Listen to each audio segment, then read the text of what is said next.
Тэнгэрийн ухаан дор ланчиг тархич эзэн хар сүнс. Ланчиг хэмээх үг бол хожим мурган гарч ирсэн үг юм. Зарим өвгөд барцад лай ланчиг гай гэж айлдаад бий. Ямар нэгэн хар муу үйлдэлийг тарьж тэрэл тарьсан үйл хэрэгээсээ бах таваа ханган эрчмийн хураан оршдог хар муу сүнсүүд бий. Эдний дотроос хамгийн бага хэмтэй нь худал үгийг хэлүүлдэг төрлийнх байна. Бага балчирхан үрс худал үгийг хэлдэгч түүнд бол оршдоггүй. Ийм сүнсүүд зарим үрсэд худал үгийг хэлүүлэх, дамнуулах эрчмийг өөрөөсөө бүрдүүлж, үрсээр дамнуулан түүгээрээ хооллон, өөрийгөө тэтгэн оршдог. Яагаад зарим балчирхан үрсэд тохиогоод байна вэ гэвэл бага балчир үрсийн эрчмийн дархлаа тэгж арвин үүсэн тогтоод байдаггүй. Харин эдэр настай үрсийг бол ийм хар муу сүнс заавал дайрах гээд байдаг. Анд найзууд нэг нэгнээсээ дээр гарахын тулд, нэг нэгнийхээ дор орохгүй тулд худал хэлэх үед тэд итгэвчнэ. Мөн арх уух зэрэг буруу зуршилд автсан үрсэд эдгээр сүнс давхар орших боломжтой. Учир нь сархтын дэв бузрыг тогтоохын тулд худал үгийг хэлүүлэн арх уух зэрэг буруу бусгай зүйлүүдийг үйлдүүлэн түүнд нь сархтын дэв бузар илүүтэй ноёлон хүчээ аван оршдог. Шаналлын үр дүнд хар муу үгийг хэлүүлдэг хар муу сүнсүүд улам хүчээ авдаг. Үүнд мөнгө төгрөг болоод эд эмсийг хулгайлах зэрэг үйлдэлийг хийлэгдэг. Тэр үед бусад хар сүнсүүдтэй хамтаар оршин элдв худал үгийг хэлүүлдэг. Би тийм зүйлийг аваагүй, тэр хүүхэд тэгсэн гэх мэтээр худал хэлүүлдэг сүнсүүд байна. Үүнээс гадна дэмэрэл гихчийг бий болгодог хар муу сүнсүүдтэй хавсран нийлнэ. Тэгэхээр худал муу үгийг хэлүүлдэг хар муу сүнс дангаараач оршин бас бусадтай хавсран хүчит орон зайгч бий болгоно. Энэ сүнс орон зайг ихээр туулан оршдоггүй. Нэгэн хүүхэд дээр гүн наалдлаа гэхэд тэр хүүхдээр худал хэлүүлэн худал үгийн хар эрчмийг гаргуулan даган ажаад явж байдаг. Гарах эрчим нь ногоон, хар, саарал гурвын нийлмэлээс үүссэн өнгөтэй. Махан биеинд гүнээр тогтон суухдаа толгоон ар дагц хэсэгт зүгдээ оршино. Өөрийнх нь биеийн гэдэс хэсгээс хоёр ёрдоон байх чимхүүртэй бөгөөд түүгээрээ хүүхдийн дагцнаас зүгдэн эрчмээ сорон авдаг. Зарим үед өнөөх хүүхэд зөв сайхан эрчимтэй болвол алсаас ажаад л тогтож байдаг. Чимхүүр дотгош шигтгэн хүмүүний бодлын эрчим дундуур хороо ялгаруулад худал үгийг хэлээчээ, наад хүүхэд чинь чамаас илүү болох гээд байна гэх зэргээр хатхан худал үгийг хэлхүүц бодлыг нь хөтөлдөг. Худал үгийн эрчим буюу миний худал хийснийг мэдчих үедээ, үнэн нь танигдчих үедээ гэсэн эмээлтээс үүсэх эрчмээр мөн хүчээ авна. Цэрэг дайчид унлагахгүй дангаараа оршдог. Яг ямар агшинд ирж хүмүүний биед наалдаж байна вэ буурлаа. Махан биеийн эрчмийн дархлаа суларсан, сэтгэлээр гунин гутарсан, согтсон үед ирж суун, тэр хүүхдийг худал хөөрүүлэн би тэгэх гэж байгаа, ингэх гэж байгаа гэж худал хэлвэл дуудах үг нь яах вэ гэж аргаа барсан мухарцсан хүмүүний амнаас унах үг байдаг. Нэгээс нөгөөд их дамандаггүй, өөрийн орон зайгаа бүрдүүлтэл аль хүүхдийн бие дээр суувал болохоор байна вэ гэж оршин тогтох орон зайгаа хайн тэнүүчилж оршдог. Хүүхдийн махан биеэс салган цэвэрлэж хар муу эрчмийг холдууллаа гэхэд бүрэн задлан устгахгүй бол өөр үрсэд дамнан наалддаг. Яаж бүрэн задлан устгах вэ буурлаа? Хамгийн түрүүнд уургалах юм уу ямар нэгэн аргаар олзлон хүрээд тэр хүрийн махан биеэс нь салгах хэрэгтэй. Хоёр чимхүүрийг нь тун мэдээтэй таслан авах хэрэгтэй. Тэр чимхүүр гихчээр нь дамнаад адил төрлийн өөр сүнсүүд ирж суух гээд байдаг. Түүнийг хамттан салган авсны дараа бие дотроос хорууд буюу тарж бий болгосон муу эрчмүүдийг нь авахгүй бол эрчим дотроо үр төлөө үлдээх гээд байдаг. Өөрөө өөрсдийгөө бий болгодог эрс хүйстэй. Энэ эрс хүйснүүд өөрөө үрждэг юм уу буурлаа? Тийм, өөрсдөө үрждэг.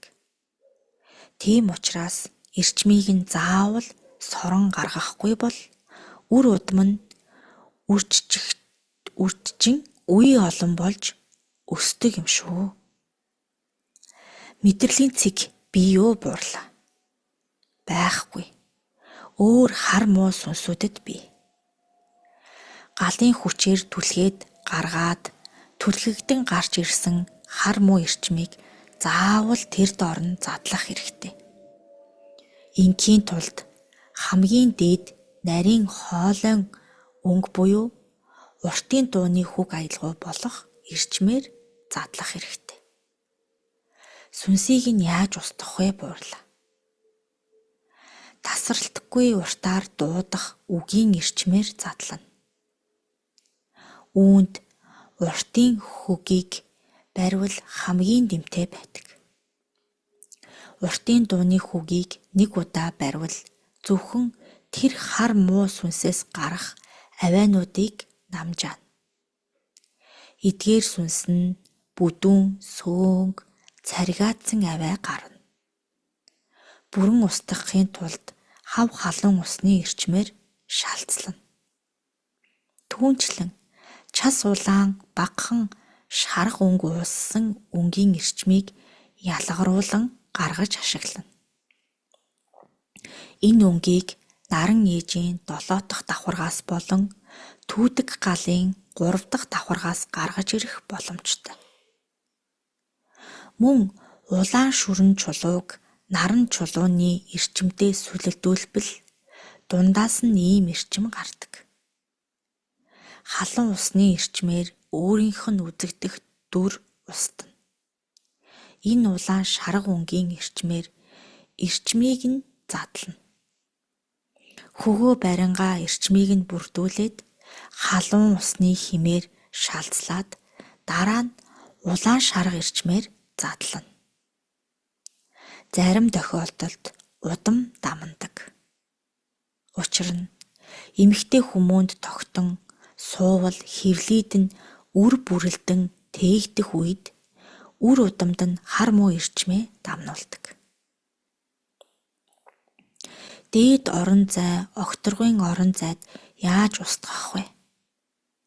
Сүнсэн бие, астрал биеийг нь дээшээ авч аваад устгах тохиолдолд яах вэ гэсэн утгаар асууж байна буурлаа. Эзэн хар муу сүнсүүд үргэлж аргын ертөнцид ойр оршдог. Нарт ертөнцийн эрчимд ойр байдаг гэдгийг бодох хэрэгтэй. Худлаа яриахаа болвол тэд байхгүй болсон гэсэн үг үү? Устгаагүй байхад биеэс нь өөрөө гарах уу буурлаа? Үгүй. Тэд чимхүүрээ үлдээчгээд холоос ажаад л байж байгаа. Мөн эрчим дотроо үр удмаа үлдээчихсэн байгаа учраас худлаа ярихаа бүр зогсоохгүй. Орчин үед зарим шаардлагын улмаас худлаа ярих хэрэгцээ гардаг. Энэ нь бас тэр хар муу сүнсний дайрлага болов буурлаа. Үгүй ээ, энэ бол өөр. Энэ сүнсээс улбаалан худал хэлэх нь ойр ойрхон, үе үехэн ямар ч шалтгаангүйгээр мөн хорслоос үүдэлтэй нэгнийхээ дээр гарах гэсэн санаанаас ийм үйлдэл бас гарч байгаа.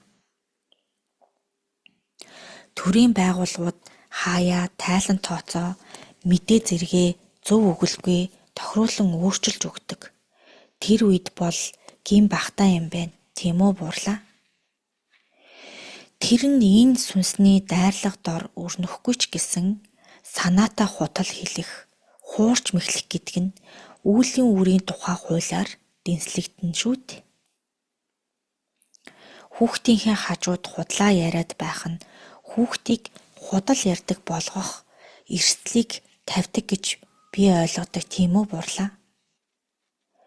Үр хүүхдийнхаа дэргэд эцэг их нь худлаа яриад байвал хар муу эрчмийн үүслийг, хар муу сүнсийн орон зайг л бий болгоод байна гэсэн үг. Удам дамжсан эрчмийг яаж устгах вэ буурлаа? Үүнийг бол өөрийнх нь махан биед 3, 4, 5 гих хэмийг нь тунгаан үзээд хэрв хар сүнс нь устгагдсан байвал эрчим хаанаас илүүтэй ундран бий болоод байгааг мэдээд тэр орон зайгаас тоосонцрыг нь гаргаж устгана. Хаанаас ундарч буйг нь мэдрэмжээрээ олж мэдхүү буурлаа. Хор буюу эрчим нь махан биеэр нь тойрон, эрчим дотор нь үр төл авгалтайнууд нь оршоод байгаа. Өндөг мэт болсон төл нь тоосонцортой хамт устж байдаг. 7 хүүхэдтэй байлаа гэхэд нэг хүүхэд нь их худалж, нэг нь үнэнч байвал яах вэ? Удам дамнаагүй байна гэсэн үгүй буурлаа. Өндгөн эс, цагаан эс хоёр нийлээд цааш хуваагдах үед л эрчим дотор нь орчихдог юм. Эс нь хуваагдах үед гаднаасаа бүрхүүл үүсдэг. Тийм бүрхүүл үүсэх үед амжиж харв нь дотор нь орвол эрчим дамнагдана. Хэрв тэр үед нь эхийн махан биеэс наалцсан хар муу сүнс нь хол байгаад чимхүүр нь үлдсэн байвал дамнахгүй. Өндгөн эс дотор л ордог учраас ээж худалч бол хүүхэд худалч байна гэсэн үг. Эхээс дамнана, эсвэл өөрөө олж болно. Лай ланчигт харс муу сүнс дотор олон өөр төрөл бий. Энэ дотор багтах сүнсүүд маш аюултай. Хүмүүнийг хөнөөн, хулгай хийлгэн, санаандгүй мэтэр хорлуулахдаа шүргэн зогтөг, түлхэн унгаадаг. Энийг л нэг хорлыг их үйл хэргийг тарина. Зодоонч, хулгайч, дээрэмчин хүмүүс орхуу буурлаа. Тэд орноо. Чикатило гэх мэт маш олон хүмүүнийг аимшигтайгаар алсан хүмүүс байдаг. Тэд ч мөн орно. Өдөөн хатгалгаагаар үүссэн бий болдог сүнсүүд бий. Дээр дооргүй, том жижиггүй хулгайчид дүүрэн байна. Одоо үед хулгай хийж баяжих нь байх ёстой зүйл мэт хэвшмэл үзэгдэл болж байна буурлаа. Хулгай дээрмийн хар муу сүнсний талаар багхан хөөрьөө. Хулгай сэтлийг өдөөн бий болгодог, түүгээр бах таваа хангаж, хулгайл хийхгүй бол санаа амраагүй нэ гэдэгтэй буурлаа. Тийм бүр гарын цагтнаад байдаг гэсэн шүү дээ. Энэ төрлийн хар муу сүнсүүд хид хідэн гартай бөгөөд мэлмийн их хурц байдаг юм шүү. Дангаараа оршихгүй, худал хилүүлдэг сүнстэйгээ хоршин нийлнэ. Хулгай хийлэгдэх сүнс бол хүмүүний сэтгэхүй гэж хэлээд байгаа ухамсар бие дээр нь наалдан тогтоод арга биеийн чих болон нүдний зах хэсэгт байх өөрийнхөө тогтоогуур гих дэгээ шиг дээрээ хүмүүнийг гогдон дэгээдэж олон мутар нь хүмүүний хоёр гарын шувууны дагуу байрлаж ингэж байрлахдаа тэр олон мутраа эрхэмлэнэ. Бэртчихвээ, бүдэрчихвээ гэхээс гадна хурууга уян налархаа байлгах, чадал бяртаа байлгах зэрэгт анхаарлаа их хандуулна. Хор хийгээд эрчим нь гох дэгээгээр дамжин ороод хамгийн түрүүнд нүдэнд үйлчилж хаана ямар эд байна вэ гэж эргэлдэнэ. Түүнээс цааш уураг тархинд очиж арга зайлаа бий болгоно. Яаж тэр эдийг авах вэ хэмээн бодуулна. Хизээ яаж бий болдог эрчмээр энэ хар сүнс хүчээ авах вэ гэвэл хулгай хэрэг хийх үед ялгарах гим зэмгүй хүмүүний дүртэй болгож айн имээх санааг нь зовоох эрчмүүдээр хооллоно. Улаан, цайвар ногоон, бор 3 өнгийн нэгдлээс гарах эрчмээр өөрийгөө тэтгэж оршино. Худал үгийн эрчим нь үр удамд нь дамандаг. Авахыг хүссэн эдийг авч явах бах тав нь ханана, авч дүнхэхгүй бол хилэн нь бадарна. Хилэн нь бадрахаараа яах вэ гэвэл эзлэгдсэн хүмүүний толгойг бодлоор нь тарчлааж сэтгэлийг нь зовниулан би юунийг авч дүнгүүгүйч үүнээс илүү ихийг дахин тийм эдийг авандаа гэж хорсгоно. Худал үгийн сүнстэй нэгдэн нийлж байгаа учраас тэр бүр би буруу юм хийж байна гэж гимшихгүй, айхчгүй. Бах тав нь ханаад л байвал өөрийнхөө худал үг, хулгаан үүлийг улам бүр өргөсгөөд л байна. Хуурсаар худалж, хумсалсаар хулгаач гэдэг үг энэ үйлдэлийн цаана оршдог. Энэ сүнсүүд балчир үрсэд тэгж олон тохиолдохгүй. Хаяал нэг балчир үрсэд үзэгдэж магадгүй. Эдэр нас бид хүрсэн үрс энэ хар муу сүнсийн гар хөлд өртөөд байдаг гэмтэй. Тэр дэгийг нь яаж авах вэ буурлаа. Ив зүгээр л суглан авна. Авч дүнхэхгүй бол улам бүр цааш шигддэг. Ихээр дамдаггүй, эцгээр дамдаг. Эцгээс үрд дамдаг хууль буюу удамшлаар бус бэлэг ухамсараар дамнана. Биеэс холдолгүй дээр нь оршин тогтож байдаг. Аав нь их гарын хулгайч байсан хүмүүний хүүхэд хулгай хийхээ болох болов буурлаа. Засарч цааш болох нь тунж ховроо. Үемийн самуун тарьдаг, буснуулдаг хар сүнс. Ийм төрлийн хар сүнсэнд автсан үрийг зөв хайраар тэтгэж, зөв ухаанаар өсгөн бойжуулах хэрэгтэй. Өөрөөр хэлбэл зөвөр хайрлах ухаанаар л засарна. Түүнээс бус чи тэгээд байхдаа яадаг юм бэ? Ингээд байхдаа яадаг юм бэ гэвэл сүнснийх нь хорсол төрөөд л байна. Бүх хүмүүс хар сүнсийг биеэс нь салгавал аяанда тэр хүмүүн засрах болов буурлаа.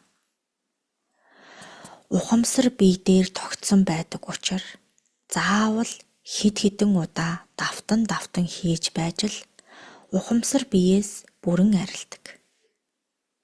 Тэгэхээр түүнийг ховсын хүч болон бэлэг хүчээр засах боломжтой. Хамгийн багадаа 8 удаа хийх хэрэгтэй. Хоорондын зайн Эхний давтамжийг барьлаа гэхэд нь анхны үйлчлэл очсноос хойш үр бүрт өөр давтамж хоорондын зайн тохируулна. Анхны үйлчлэл хурж очоод ухамсар биед хэр ноёлж байна вэ гэдгээс улбаалан дараах давтамжийг барина. Сүүлийн удаагийн хүртэл давтамж хоорондын зай багасгана. Эхэнд үйл хэргийн шингээлтийг үүсгэж сайн байвал хугацаанд багасгана. Олон удаа давтаж байж далд ухамсарт нь нөлөөлж буй юм. Далд ухамсар хүчтэй байдаг учраас автсан өрс зөнгөөрөө хулгай хийдэг болчихдог. Засахдаа хоёр ухамсарын биед хоёуланд нь үйлчилж байгаагаар хийх үү, хоёр ухамсарын бие яаж байрладаг вэ? Сүлэлдэж үү, дээр доор давхарга үүсгэж үү, эсвэл тусдаа бөмбөлгөөр байрладаг уу буурлаа. Хоёр ухамсарын биеуд дээр доороо байрлана. Далд ухамсарын бие духны дээр хоёр талд дээш чиглэн байрлана. Далд ухамсар тогтоогүй бол далайн мориноос багахан дээш байрлана. Ер нь далд ухамсарын биетэй яаж харьцвал цохилтой вэ буурлаа. Олон удаагийн давтамжтайгаар хийгдсэн үйлүүд далд ухамсар биед тогтдог. Тиймээс болохгүй гэсэн химийг түүн шиг ариун оруулна. Дотор нь эрчим мэдээллийг нь оруулаад дотроос нь засна. Тэр үрийг дахин олон удаа засалд оруулахгүйгээр далд ухамсарын орон зайд хулгай хийж болохгүй гэсэн мэдээллийн идэвхжүүлэгчтэй хамт суулгаад асаас түүнийг идэвхжүүлээд байж болох уу буурлаа. Болно. Гэхдээ заавал засах хэрэгтэй. Засны дараа ухамсар биед нь давтамжийг барина. Тэгээд шинээр бий болгох далд ухамсарын мэдээллийг нь тогтоон барина. Эхлээд нэг удаа цэвэрлэгээ хийж идэвхжүүлэгчээ суулгах замаар мэдээллийг нь хийн үсттэй буурлаа. Үгүй ээ. Эхлээд давтамжаа барин ухамсар биеийн цэвэрлэгийг хийж байж дараа нь асаас идэвхжүүлнэ. Ухамсар биеийн цэвэрлэгээ буюу хамгийн багадаа 8 удаа цэвэрлэгээ хийсний дараа нь асаас хийх юм уу буурлаа. Тийм ээ. Эсвэл өөртөө дасгал болгон хийлгэж болно үсттэй. Өдөр бүр суугаад давтан хийж бай гэд хийлгэж болох болов буурлаа. Тэгхийн тулд чи өөрөө сувгийг нь бий болгоно. Түүнийг ил ухамсарын биетэй холбоод өдөр бүр ингэж бодоод хийгэрээ гэж хэлнэ. Хоёр ухамсарын биеийн хооронд сувг үүсгэн тэр хүмүүн өөрөө ил ухамсараараа өглөө бүр давтан хийгээд байвал цаашаа далд ухамсарт нөлөөлөн шин далд ухамсарыг бий болгох юм байна тийм үү буурлаа. Тэгэлгүй яах вэ? Сүйтгэгч хар сүнснүүд. Сүйтгэгч хар сүнсүүд хорвоо дэлхийд олноор оршдоггүй бөгөөд хоёр төрлийн дэлхийд байна. Хамгийн түрүүнд яригдах нь огторгуй ертөнцид байдаг сүнсүүд. Эдгээр нь гариг иргэсийг тараан бутраах гэд байдаг хар үйлстэй. Ямар нэгэн эрчим үүсгэгч орон зайдыг нураах, сайн сүнсүүдийг байлгахгүй гэсэн зорилтод үйлдэл. Орон зайнаас орон зайн хооронд нуугдан нүүхийн хажуугаар хүчин сулдсан үед тэр орон зайд хорт үйлсээ гаргана. Замб твд оршдгууд нь байшин барилгыг нураах, мөн ослын хажуу дэрэгд үргэлж байдаг. Нэг гэр юм уу байшин байлаа гэхэд нураан бутрааснаар хүмүүсийг хохироож эндүүлэх зорилготой. Үрсийн сайн мэдхээр хоёр ихэр цамхаг нурсан нэг жишээ байна. Тэр барилга дотор байсан хүмүүсээс гадна ойр хавцаа байсан хүмүүс ч давхар энтсэн. Тэгсэн шүү дээ бурал минь. Энэ хоёр төрлийн сүнсийг илүү дэлгэрүүлж айлтъя. Эхнийх нь осол, эндэл гих үйл хэрэг бий.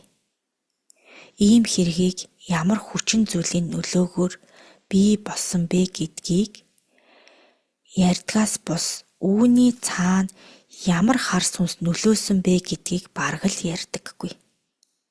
Тэгвэл ямар хүчин нөлөөлж тэнд ямар үйл хэрэг өрнөсөн бэ гэдгийг дэлгэрэнгүй болгоё. Осол, эндэл, бэртэл гэх нь хоорондоо ялгаатай. Хар муу хүчин болон дайрлага гайн таарах үед өртөн гимтэж бэртэх цаашлаад амиа алдахыг осолд тооцдог. Ямар нэгэн хар хүчин булан авснаас үүдэлтийг эндэл гэж үздэг. Жишээ нь эхийн хөвлөдөө ураг энтхийг энд хэлнэ. Биеийн айл нэг хэсэг хар эрчимд цохигдохыг бэртэл гэж хэлдэг. Энэ гурвыг гурвууланг нь үүсгэгч сүнсүүд бий. Ийм сүнсүүд хүмүүний махан биеэс зүгдэн дүүжлэгдэхгүй. Зөвхөн осол, эндэл, бэртэл үүсэх орон зайд нь хүлээж байдаг. Нэг хүмүүн осолдоход түүнийг осолдуулах гээд хүлээн сууж байдаг. Үүнийг үрс та нар дайрлага гэддэг гээд байдаг. Гүйдэлтэй гэхийг хүмүүс ойлгохдоо аль нэг цаг хугацаанд тэр газар явхаар тохиолддог гэдэг. Өөр дээрээ жишээ авахад тэр хар сүнс намайг тийшээ явах нөхцөлийг бий болгоод тэнд хүлээж байгаад очиход осолдуулдаг гэсэн үг үү? Эсвэл санамсаргүй тэр орон зайгаар нь нэвтрэх үед хинт ч тохиолдох боломжтой гэсэн үг үү бурлаа. Хар орон зайгаа бүрдүүлээд тэнд хүмүүн эрхийг хүлээж байдаг хар гүйдэлгээч нь байна. Тэдний бэлдсэн орон зайд дайралтсан ямар ч хүмүүн тэнд осолд орох эсвэл энддэг. Хэн нэгнийг даган явж тийшээ дууддаггүй. Ажлын байранд бэртэж, осолдож, осол бий болдог. Тэнд ямар нэгэн осол нь хурсан эрчимд орол хүлээж бий болон тогтдог байх. Нэг нэгэндээ атаархаж, жүтөөрхөх, хоорондоо хов ярих, муу үйлдэлийг давтан хийгээд байвал тэнд хар муу эрчмийг бий болгодог. Ингэж бий болгосон эрчим нь хар муу сүнснүүдийн ялгаруулан үүсгэсэн хар эрчмийн орон зайг улам арвидуулж байдаг. Тиймээс машиныг багахан чулуугаарч осолдуулан эндүүлэх эсвэл албан газар үйлдвэрт бол тоног төхөөрөмж эд зүйлийг эвдлэн сүртгээд осол гарах нөхцөлийг бэлдэж байдаг юм. Гүйдэлтэй гээд байгаа газар нь ямар үрсэд илүү нөлөөлдөг вэ буурлаа. Энэ бол үүлийн үрийн дэнс. Дээр улбаална. Хэрв буйн нь их бөгөөд өөрийн биеийг тойрох эрчим нь бийжин бүрдсэн бол гүйдэлд өртөхгүйгээр туулаад гараад явчихаж болно. Тиймээс хүмүүний биеийн эрчмийн бүрдэл, бийжилт энд хамгийн чухал. Бийжилт нь дотроо хамгаалалттай байх. Эрчим нь дан цулаараа бийжсэн байх нь тун чухал нөхцөл болно. Осол эндэгдэл бэртлийг үүсгээд байгаа сүнсүүд их хорон үйлтэй бөгөөд онцлог шинж нь өөрийн биеэс орон зайн хар эрчмээ гаргаад түүн дээр хүмүүсийн амиар гуниг хахацал үе гашуугаас гарах эрчмээр мөн сүнсүүдээр хооллож оршдог. Хоол болж буй сүнсүүдийг даган орших эрчмүүдээр хооллон өөрийнхөө орших орон зайгаа улам бүр хүчжүүлэн оршдог. Үүнийг дарахад их бэрхтээ. Олон дүрд хувраад орон зайгаас орон зайд нуугдаж байдаг тул барьж авахд ч бэрхтээ байдаг. Яагаад баригддаггүй гэвэл шилжих чадвараараа энд байж байгаад өөр тишээ алга болоод байдаг. Орон зайгаа үлдээгээд төрхөн нуугдана. Эсвэл эрчим хуралдан эргэлдэх нөхцлөө бий болгомогц. Тэр орон зайд буцан шилжээд гараад ирдэг. Орон зай цаг хугацаанд бүрдмэгц эндэгдэл, осол, бэртлүүдийг үүсгэдэг. Зүгээр явж байгаад тэглээд унаж бэртэх явдал байдаг. Гэхдээ одоо ярьж байна далд ертөнцийн сүнсний хар муу эрчмийн нөлөөлөл дор бэртгийг ярьж байгаа эцтэй буурлаа. Бахан биеийн арга ухаанаас буюу оюун бодол төвлөрөөгүй үед хүчтэй эрчмийн урсгалд цохигдоод унах өөр хэрэг. Миний ярьсан энэ тохиолдолд бэртснийхээ дараа эдгэрэхгүй удах ужгирахын цаана энэ хар сүнсний үүс оршино. Бүтэрч унах тохиолдолд сөрөг эрчмүүд хохорч унах боломжтой болов уу буурлаа? Боломжтой. Хамгийн тод жишээ бол найтах үед өөрийгөө сөрөг эрчмээс цэвэрлэж байгаа юм. Энэ төрлийн сүнсүүд шар, улаан, хөх цэнхэр, цайруу саарал, хулдуу гэсэн 5 төрлийн өнгөний нийлэмж цогцлого дор оршдог. Дараагийн нэгэн төрлийн сүнс бол нураан бутраах үед бах таваа ханган хансан бах таваасаа өөрөө өөрийгөө эрчимжүүлэн оршдог. Хөх Монголд ийм үйл тэгж ихээр үзэгдэхгүй байгаа ч харь улсад түгээмэл үзэгдэж байна. Зарим газарт сурагч оюутнууд сургууль дээрээ буу авч очоод олон хүүхдүүд рүү гал нээж байна буурлаа. Тэд бол өөр өвөлтэй сүнс бий. Энэ сүнсүүд эд зүйлс бутран унахад л баясдаг. Хүмүүний машин тэрэг эвддэг зурдаг хүүхдүүд багтах уу буурлаа. Тэр бол боломжтой. Юм эвдэж нурааж байхдаа бах тав нь хандаг үрсийн цаана эдгээр үрсүүд заавал байгааг ойлгон мэдэж байх хэрэгтэй. Тэд өөрийн нурааж сүйтгсэн орон зайдаа хар муу эрчмээ цацаж байдаг. Хоёр ихэр цамхагийг нураасан сүнсний талаар айлт. Тэр бол хоёр барилгад байсан эрх мэдэлтэй хүмүүсийг хороох гэсэн атгах сэтэл дор түүнийг нь нураан бутраах гаж үйлдэлтэй хүмүүсээр энэ төрлийн хар сүнсний хүчний нөлөөгөөр үлдэгдсэн. Өөрийн хар эрчмээ тэр хүмүүс рүү цацсны уршгаар тэр олон хүний амийг авч оцсон. Эдгээр сүнсүүдийн онцлог нь цацсан орон зайн эрчмүүдээс бүтэж бий болдог.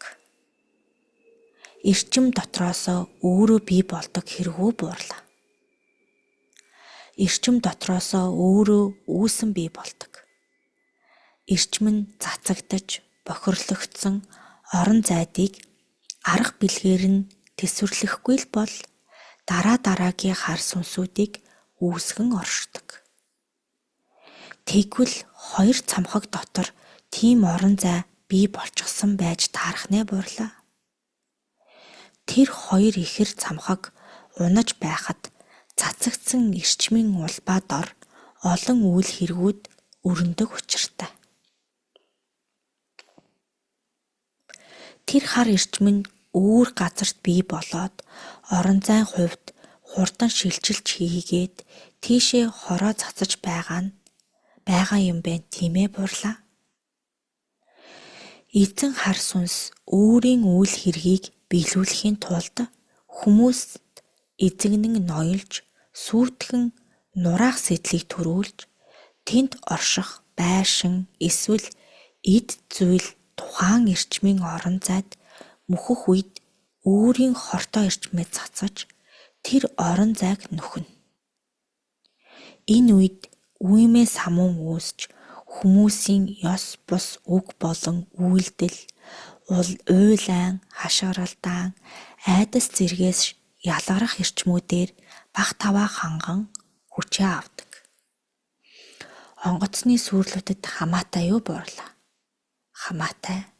Гэхдээ осол эндлийн сүнсэнд хамаатай. Агаарт орон зайгаа үүсгэчгээд хүлээж байхад нь тийшээ орж осолдох уу Бурлаа? Орон зайгаа үүсгээд эрчмийн идэвхжил явагдаж хуйлран эргэлдэж байх үед тийшээ орсон онгоц сүрдэг.